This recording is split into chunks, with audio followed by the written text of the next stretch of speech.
Hello everyone, good afternoon. आज हम पाठ छठा देखेंगे, सही जन का पेड़। तो इस कहानी के लेखक हैं काका कालेलकर जी।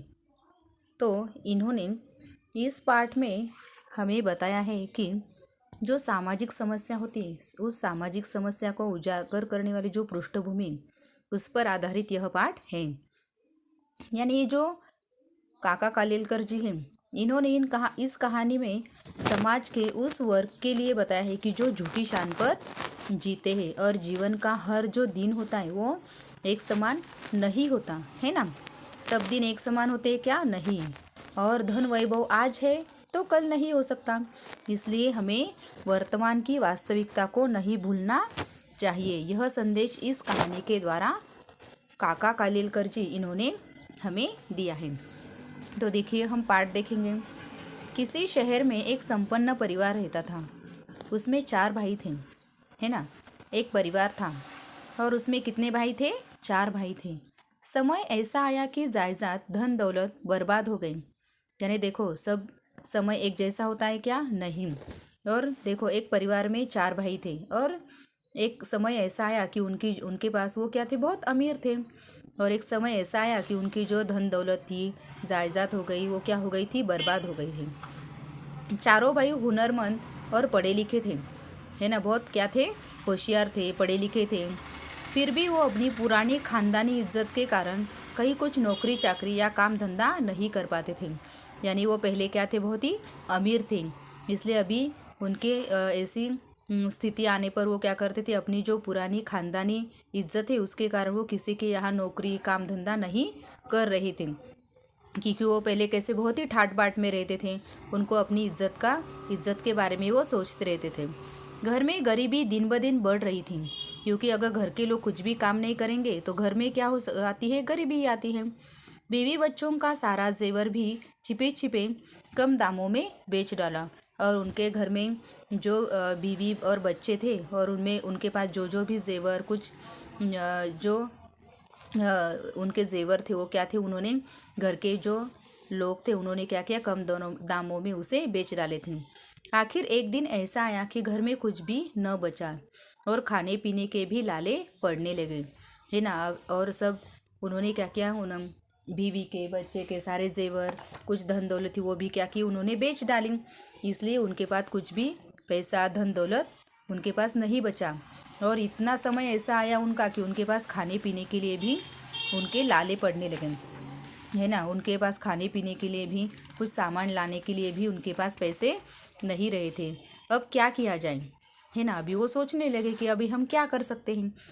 उनके घर के पास एक बगीचे में सहीजन का पेड़ था, है ना। उनके घर के पास क्या था? एक सहीजन का पेड़ था। देखो, चित्र में आपको दिख रहा है। उसके फलने का मौसम था। फलने का यानी उसको बहुत सारे फल आने लगे थे। बड़ी लंबी लंबी और हरी हरी सहेजन की फलियां लटक रही थी, है ना। और उस पेड़ को क्या हो रहे थे? बहुत क्या होते? सहीजन के फल आ रहे थे। जब शाम हो जाती चारों तरफ सन्नाटा हो जाता, तो वो क्या करते थे कि ये उन 4 भाइयों में से कोई क्या करता था? उस पेड़ पर चढ़ जाता और फलियों को तोड़कर नीचे गिरा देता, है ना। उनमें से ये जो 4 भाई थे उनमें से क्या करता था? एक जन उस पेड़ पर चढ़ता था और उस फलों को क्या करता था? नीचे क्या करता था? डालता था। और एक रात बीते कुछ रात बीते एक कुंजड़िन आती। कुंजड़िन यानी क्या? सब्जी बेचने वाली। तो फिर क्या होता था कि एक सब्जी वाली आती थी और फलियाँ खरीद कर ले जाती थी। और क्या करती थी? वो सहीजन की फलियाँ उनसे खरीद ले जाती थी। इसमें से जो थोड़े से उन्हें मिल जाते, उन्हीं से पैसे जो उनको मिलते थे उस पर उनका परिवार चलता था, है ना। यानी जो उनके घर के पास जो सहीजन का पेड़ था, उस सहीजन के पेड़ के जो फल है वो क्या करते थे? कुंजड़िन को बेचते थे। कुंजड़िन यानी सब्जी बेचने वाली। उनको बेचकर वो जो कुंजड़िन उन्हें पैसे देती थी उस पैसों पर उनका परिवार चलता था। दिवाली के बाद एक दिन उनका कोई रिश्तेदार उनके यहाँ आया, है ना। बहुत दिन ऐसा ही चलता रहा। फिर दिवाली का त्यौहार आया और उस वक्त उनके यहाँ कोई रिश्तेदार उनके यहाँ पर आ गया। उसे इन लोगों की बुरी हालत का पता न था, क्योंकि मेहमान आने पर सब कुछ अच्छा करना पड़ता, इसलिए उनको जो मेहमान था उसको उनकी यह हालत के बारे में कुछ भी पता नहीं था। जब भोजन तैयार हुआ तो बड़े भाई ने बहाना बनाया, आज मेरा सोमवार का व्रत है। क्योंकि मेहमान के खाने का अच्छे से बंदोबस्त हो जाए इसलिए बड़े भाई था उनके यहाँ का, उन्होंने क्या किया कि बहाने से क्या बताया कि आज मेरा सोमवार का व्रत है। दूसरे ने कहा, मेरे पेट में दर्द उठ रहा है, डॉक्टर ने खाने को मना किया है। और तीसरा भाई का क्या कहना था कि उसे अपने दोस्त के यहाँ दावत में जाना है, अतः वह भी शरीक न हुआ, यानी उनके साथ खाना खाने के लिए बैठने के लिए तीनों भी तैयार न हो पाए। छोटा भाई घर में आए, मेहमान के साथ खाना खाने बैठा। 2 थालियां सजाई गई। जब दोनों खाने बैठे तो सयानी व बूढ़ी माँ मेहमान को खाने का खूब आग्रह करती है ना। अपने यहाँ पर जो मेहमान आते हम क्या करते उसे ही ज़्यादा क्या करते हैं, आग्रह करते हैं। वैसा ही उनके यहाँ जाने पर जो सबसे छोटा भाई था उनके साथ खाना खाने के लिए बैठने के लिए तैयार हो गया।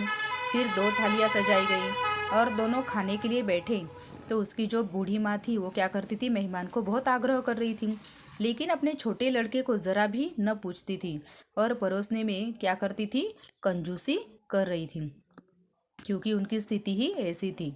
वह लड़का भी सदा हुआ था, है ना। सदा हुआ यानी किसी काम या बात को सीखा हुआ, यानी उसे पहले से ही बता दिया था कि तुम्हें क्या करना है, ज़्यादा नहीं खाना है। कोई चीज़ परोसने से पहले ही हाथ हिलाकर कह देता कि मुझे नहीं चाहिए, क्योंकि उसे पहले ही बता दिया था कि उस मेहमान का हमें बहुत अच्छे से स्वागत करना है।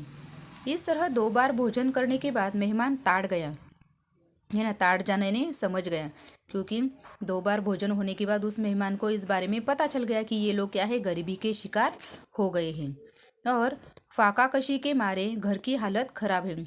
यह फाका कशी यानी अपनी जो इज्जत है और जो पहले बीत चुके इसी इज्जत के लिए वो क्या है, उनकी हालत का यही कारण है। खाने पीने की तो तकलीफ बढ़ गई, फिर भी अपनी फिक्र नहीं है, यानी उनके खाने पीने के भी लाले पड़ गए मगर उनको इसी बात की कोई भी फिक्र नहीं है। किसी तरह फाका कशी यानी झूठी शान, किसी तरह उस दिन रात का खाना खाकर वह मेहमान बरामदे में सोने गया। सो क्या गया, सोने का ढोंग रचा रहा था, यानी जब बरामदे में वह जो मेहमान था वो सोने के लिए वहां पर गया, मगर वो क्या कर रहा था, सचमुच में सो गया था क्या, नहीं, वह सोने का ढोंग कर रहा था। करीब 10 बजे रात गई, कुंजड़िन आई और रात के 10 बजे वहाँ पर वो सब्जी बेचने वाली औरत आ गई, क्योंकि वो हर बार वो क्या करती थी, सहीजन की फलियाँ लेकर जो उसे वो क्या करते थे, वो 4 भाई उस कुंजड़िन को वह सब्जियाँ बेचकर कुछ पैसे लेते थे। बड़े भाई ने सावधानी से बिल्ली की तरह दबे पाँव से पेड़ कर चढ़कर सहीजन की काफी फलियाँ तोड़ी, यानी बड़े भाई ने क्या किया कि मेहमान को पता न चले इसलिए सहीजन के पेड़ पर चढ़कर चुपके से क्या किया, वह सहीजन की काफ़ी फलियाँ तोड़ ली।